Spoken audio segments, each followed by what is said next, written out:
तूफानी रात थी। बीच सड़क पर एक लड़की अपने दोनों हाथों को आपस में जोड़कर मदद के लिए चिल्ला रही थी। कोई हमारी मदद करो, प्लीज कोई तो हमारी मदद करो। आधी रात को इंदौर की बीच सड़क पर वो आने वाली गाड़ियों के पीछे भाग रही थी, लेकिन सब उस लड़की को इग्नोर करके अपने रास्ते जा रहे थे। आधी रात होने की वजह से गाड़ियां भी बहुत कम दिखाई दे रही थी।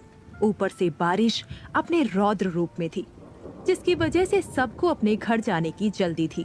किसी की मदद न पाकर वो लड़की थक हार कर अपने घुटनों पर हाथ रखकर हाँफने लगी।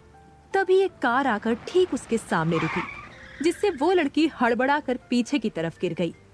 कार की फ्लैश लाइट इतनी तेज थी कि उस लड़की ने अपनी आंखों के सामने अपना हाथ रख लिया। कार का ड्राइवर किसी अनहोनी के डर से कार से बाहर निकलकर उस लड़की के पास आ गया। वो उसे उठाते हुए बोला, तुम ठीक हो? चोट तो नहीं आई? लड़की ने उसकी आवाज सुनी तो जल्दी से उसका हाथ पकड़ लिया। फिर उसने जल्दी जल्दी में कहा, सर प्लीज हमारी मदद कीजिए, हमारा भाई वो उसे चोट लगी है, प्लीज सर हमारी मदद कीजिए, हॉस्पिटल यहीं पास में ही है, प्लीज हमारी मदद कीजिए। वो आदमी उस लड़की के हाथ को ही देख रहा था, क्योंकि लड़की ने उसका हाथ पकड़ रखा था। उसके टच से उसे बहुत पुरानी जानी पहचानी छुअन का एहसास हुआ। उस लड़की ने उसे खोए हुए देखा तो उसके हाथ को हिलाते हुए बोली, सर प्लीज हमारी मदद कीजिए। उसने हाथ हिलाया तो उस आदमी को होश आया। उसने जल्दी दिखाते हुए कहा, हाँ ठीक है, मैं हॉस्पिटल ही जा रहा हूँ, कहाँ है तुम्हारा भाई? उस लड़की ने बिना देरी किए सड़क के किनारे इशारा करते हुए कहा, वो वहाँ पर है। उस आदमी ने उस लड़की के भाई को कार की पिछली सीट पर बैठाने में मदद की। वो लड़की अपने भाई के पास आकर उसका सर अपनी गोद में रखकर बैठ गई। फिर उस आदमी ने कार को स्टार्ट किया। लड़की के भाई का नाम आदित्य था, पर वो लड़की उसे प्यार से छोटे बुलाती थी। उसकी उम्र 18 साल थी और वो एक कॉलेज का स्टूडेंट था। उसे किसी ने बेरहमी से मारा था। उसके पूरे शरीर में चोट के निशान थे और वहाँ से खून आ रहा था। वो लड़की उसके गाल पर थपकी देते हुए बोली, छोटे आंखें खोलो, कुछ नहीं होगा तुझे छोटे, हम हॉस्पिटल बस पहुंचने ही वाले हैं, प्लीज अपनी दीदी को मत रुला। लेकिन उसे अपने भाई से कोई रिस्पॉन्स नहीं मिला, क्योंकि वो बेहोश था। उसने ड्राइविंग कर रहे आदमी की तरफ देखकर कहा, सर प्लीज थोड़ा जल्दी चलाइए। वो आदमी जो कब से रियर व्यू मिरर से उस लड़की को देख रहा था, उसे उसकी बात सुनकर होश आया। उसने कहा, अब हाँ, हम बस हॉस्पिटल पहुंचने ही वाले हैं। लगभग 10 मिनट बाद वो हॉस्पिटल कैंपस में एंटर हुए। वो लड़की कार से बाहर निकली। तभी वो आदमी भी बाहर आया और लड़की के भाई को कार से बाहर निकालने में मदद की। तभी 2 वार्ड बॉय जो गेट पर खड़े होकर चाय पी रहे थे, उन्होंने उन्हें देखा तो जल्दी से मदद के लिए आगे आए और उसके भाई को स्ट्रेचर पर ले गए। वो लड़की भी उसके पीछे जाने लगी। तभी उसे कुछ याद आया। वो उस आदमी को देखने के लिए पीछे मुड़ी, जिसने उसके भाई को हॉस्पिटल लाने में मदद की थी। तभी उस आदमी ने अपना कोट उस लड़की के कंधों पर डाल दिया और लिफ्ट की तरफ चला गया। वो लड़की उसे ठीक से थैंक्स भी नहीं कह पाई थी। उसने खुद से कहा, हम तो उन्हें थैंक्स भी नहीं कह पाए, बिना जान पहचान के भी उन्होंने हमारी मदद की। महादेव ने जरूर उन्हें हमारी मदद के लिए ही भेजा था, शुक्रिया महादेव। उसने इतना कहा। तभी उसे कुछ याद आया और उसके मुंह से अचानक निकला, छोटे। फिर वो अपने भाई के पीछे चली गई। लगभग आधे घंटे बाद वो लड़की ओटी के बाहर बेंच पर बैठकर डॉक्टर के बाहर आने का इंतजार कर रही थी। अंदर आदित्य का ऑपरेशन चल रहा था। उस लड़की ने कोट को निकालकर बेंच पर रख दिया था। इस वक्त तक उसके कपड़े थोड़े सूख चुके थे, पर वो ठंड से अब भी कांप रही थी। कुछ देर बाद ओटी से एक डॉक्टर बाहर आकर बोला, यहाँ मरीज के परिवार से कौन है? वो लड़की डॉक्टर के पास आकर बोली, जी हम उसकी बड़ी बहन है, हमारा भाई ठीक तो है ना डॉक्टर? डॉक्टर ने उसे देखा तो एक बार में ही पहचान लिया। उन्होंने उसको गौर से देखते हुए कहा, तुम तो न्यूरोसर्जिकल डिपार्टमेंट में इंटर्न हो ना? आई थिंक तुम्हारा नाम सोना है। ये सुनकर उस लड़की ने हाँ में सर हिलाया। सोना इंदौर शहर में रहने वाली एक नॉर्मल सी लड़की थी, जिसकी उम्र 23 साल थी। वो इसी हॉस्पिटल, जिसका नाम AR hospital and research centre था, उसमें न्यूरोलॉजी विभाग में इंटर्न थी। उसने सफेद रंग का चूड़ीदार सूट पहना था, जो बारिश में भीगने की वजह से उसकी परफेक्ट बॉडी से चिपका हुआ था। सोना की झील सी गहरी नीली आंखें माथे पर काले रंग की बिंदी, कमर तक लंबे बाल, सुर्ख गुलाबी होठ, जो इस वक्त ठंड की वजह से थरथरा रहे थे। सोना के चेहरे पर परेशानी के भाव थे। वो इस हाल में भी बहुत खूबसूरत लग रही थी। डॉक्टर ने आगे कहा, तब तो तुम उसकी सिचुएशन के बारे में भी अच्छे से समझ सकती हो। देखो, तुम्हारे भाई के सिर में किसी चीज से बहुत गहरी चोट लगी है। इस वजह से खून ज्यादा बह चुका है। ब्रेन में भी काफी नुकसान हो गया है, इसलिए जल्दी से जल्दी हमें ब्रेन की सर्जरी करनी पड़ेगी। तुम समझ रही हो ना? अगर हमने खून के बहाव को नहीं रोका तो हम तुम्हारे भाई को नहीं बचा पाएंगे। हमें सर्जरी करनी होगी। सोना ने इम्पेशेंटली कहा, आप किस चीज का इंतजार कर रहे हैं डॉक्टर? आप हमारे भाई की सर्जरी शुरू कीजिए। डॉक्टर ने कहा, हम सर्जरी शुरू कर देंगे, लेकिन इससे पहले तुम्हें फीस जमा करनी होगी। तुम्हें तो पता ही होगा ये सर्जरी कितनी एक्सपेंसिव होती है।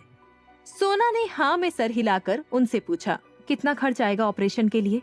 डॉक्टर ने कहा, सर्जरी के लिए 4 लाख और बाकी रिकवरी तक रहने के लिए 2 लाख, कुल मिलाकर 6 लाख रुपए जमा करने पड़ेंगे। डॉक्टर की बात सुनकर सोना की आंखें बड़ी हो गई और वो हैरानी से हकलाते हुए बोली, 6 लाख रुपए? डॉक्टर को अब सोना से चिढ़ होने लगी थी। उसने कहा, देखो, तुम जितनी जल्दी फीस जमा कर दोगी, हम उतनी जल्दी सर्जरी शुरू कर देंगे। अगर तुम्हारे पास फीस जमा करने के लिए इतने पैसे नहीं हैं, तो तुम अपने भाई को सरकारी हॉस्पिटल में ले जा सकती हो, लेकिन तब भी कोई गारंटी नहीं है कि वो लोग उसे बचा पाएंगे। ये सुनकर सोना धम्म से बेंच पर बैठ गई। डॉक्टर ने उसे देखा और अपना सर हिलाकर जाने लगा, तो सोना उसे रोकते हुए बोली, ठीक है डॉक्टर, आप सर्जरी शुरू कर दीजिए, हम फीस जमा कर देंगे। डॉक्टर ने कहा, ओके, तुम रिसेप्शन में फॉर्म भरकर फीस जमा कर दो, हम अपना काम शुरू कर देते हैं।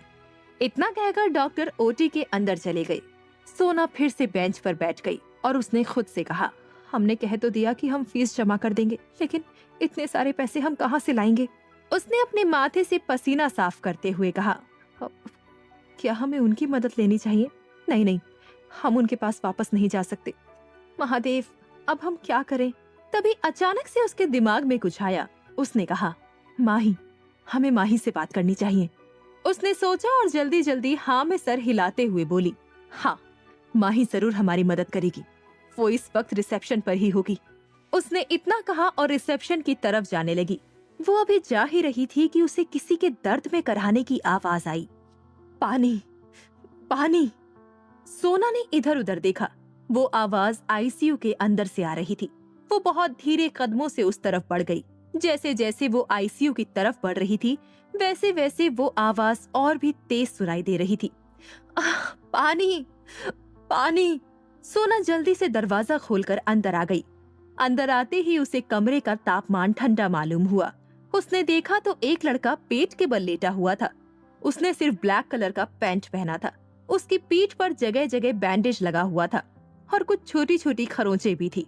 उसका सर बेड से नीचे लटक रहा था और उसका एक हाथ बेड के साइड टेबल पर किसी चीज को ढूंढ रहा था। वो लड़का बार बार एक ही शब्द बोल रहा था, पानी, पानी। वो शायद टेबल पर बेल ढूंढ रहा था। उसकी आवाज इतनी गहरी थी कि सोना की रीढ़ की हड्डी तक कांप गई। फिर भी वो जल्दी से उसके पास आई और उसके कंधे से पकड़कर उसे सीधा बैठने में मदद करते हुए बोली, सर, आर यू ओके? इतना कहकर उसने जल्दी से टेबल से पानी का ग्लास लेकर उसके होठों से लगा दिया। उस आदमी ने जल्दी से सोना का हाथ पकड़ लिया और जल्दी जल्दी पानी पीने लगा, जैसे वो जन्मों का प्यासा हो। उसके ठंडे हाथों के टच से सोना का हाथ एक पल के लिए कांप गया। उस लड़के की आंखें बंद थी, वो अपने सेंस में नहीं था। वहीं सोना उसके चेहरे को देख रही थी। शार्प फेशियल फीचर्स, लाल होठ, घनी पलकें और आंखों को ढक रहे उसके बाल, परफेक्ट मस्कुलर बॉडी। वो किसी मूवी के हीरो की तरह लग रहा था। उसने जल्दी जल्दी ग्लास से सारा पानी पी लिया। सोना ने खाली ग्लास साइड टेबल पर रखा ही था कि तभी उस लड़के ने अपने हाथ उसकी कमर पर लपेट लिए और उसे अपने करीब खींचते हुए उसके सीने में अपना चेहरा छुपा लिया। सोना को उससे इस हरकत की उम्मीद नहीं थी, इसलिए वो उसके ऐसा करने से एकदम सदमे में आ गई और हड़बड़ाते हुए बोली, सर। फिर सोना ने उसके कंधों को पकड़कर उसे खुद से दूर करना चाहा, तो उस लड़के ने अपनी पकड़ कस दी। उसकी हरकत से लग रहा था जैसे उसके लिए ये करना बहुत आम बात है। उसकी गर्म सांसें सोना के गले के पास टकरा रही थी, जिसे महसूस करते हुए सोना की सांसें भी अब तेज होने लगी थी उसने शेकी वॉइस में कहा, सर, लीव मी प्लीज। सोना को अब घबराहट होने लगी थी।